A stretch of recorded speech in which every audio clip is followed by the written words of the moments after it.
একটা দোয়া শিখাই দেই, ইনশাআল্লাহ এই দোয়া করলে রিজিক তো বাড়বেই ইনশাআল্লাহ। আপনার যত ঋণ আছে ইনশাআল্লাহ আল্লাহ পাক শোধ করে দিবেন। বিশ্বাস করলেন না? এই দোয়া শিখাই দিচ্ছি, এজন্য আমাকে হাদিয়া দেওয়া দরকার, স্পেশালি আমাকে এখন হাদিয়া দেওয়া দরকার। এটা গুরুত্বপূর্ণ দোয়া শিখাই দিচ্ছি। আলী রাদিয়াল্লাহু আনহু বলেছেন, কোন ব্যক্তির যদি পাহাড়ের সমানও ঋণ থাকে, এই দোয়া যদি আমল করে আল্লাহ পাক ওই ঋণও শোধ করে দিবেন ইনশাআল্লাহ। ঋণ কেমন জানেন? ওই যে এখন মানুষ ঋণ নিচ্ছে 1 কোটি টাকা ব্যাংক থেকে, 2 কোটি টাকা ব্যাংক থেকে, হ্যাঁ, কত বছর, 10 বছরের জন্য, 20 বছরের জন্য বাড়ি করছে, তাই না? তার ধারণা এমন যে সে মারা গেলে তার ঋণটা কেউ না কেউ শোধ করে দিবেই দিবে, তাই তো? আর আল্লাহর রাসূল কি বলছেন দেখেন, একজন মারা গেছেন, নবী সাল্লাল্লাহু আলাইহি ওয়াসাল্লামের সময় একজন মারা গেছেন। তো নবী করিম সাল্লাল্লাহু আলাইহি ওয়াসাল্লাম বলছেন, এই ব্যক্তির কি কোনো ঋণ আছে? একজন সাহাবী বলেন, হ্যাঁ ইয়া রাসূলুল্লাহ, তো ঋণ আছে। নবীজি বললেন, তোমরা ওর জানাজা পড়ো, আমাকে ডেকো না। তোমরা ওর জানাজা পড়ে নাও, আমি জানাজা পড়তে চাচ্ছি না।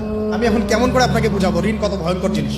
আপনি যে ব্যাংক থেকে 3-4 কোটি টাকার লোন নিয়ে রাখছেন, লাখ লাখ টাকা লোন নিয়ে বসে আছেন, দিব্যি সুখে বসে আছেন, এমন চিন্তায় যে আপনার মৌত হবে না। আর নবী সাল্লাল্লাহু আলাইহি ওয়াসাল্লামের সময়ে একজন মারা যাচ্ছেন, তিনি বলছেন তোমরা জানাজা পড়ে নাও, আমি জানাজা পড়তে চাচ্ছি না। মানে ঋণগ্রস্ত ব্যক্তি জানাজাও তিনি পড়তেন না। তারপরে একজন এসে বললেন, ইয়া রাসূলুল্লাহ, আমি তার ঋণ শোধ করে দিব, তার যা ঋণ আছে আমি শোধ করে দিব। তখন নবী এসে জানাজা পড়লেন সাল্লাল্লাহু আলাইহি ওয়াসাল্লাম। তো আপনার এই কোটি কোটি টাকা ঋণ শোধ করার লোক তো রেডি আছে নাকি? আছে না?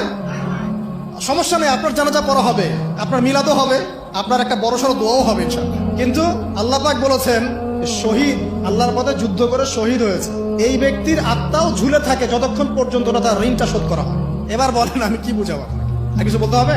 তো এখন সেই দোয়া শিখাচ্ছি আপনাদেরকে, যে দোয়া শিখলে আপনারা ঋণ থেকে বাঁচবেন ইনশাআল্লাহ। কত দিবেন বলেন? আচ্ছা, হ্যাঁ, এই তো শুকরিয়া। দোয়া করবেন যেন আল্লাহ পাকের দ্বীনটাকে আল্লাহর জমিনে প্রতিষ্ঠা করতে পারে।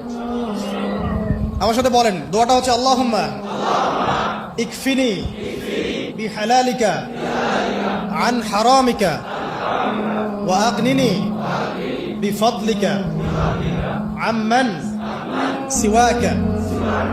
এই দোয়াটা ছোট না, এটা মুখস্থ করবেন, সেজদায় পড়বেন, নামাজের সেজদায় পড়বেন।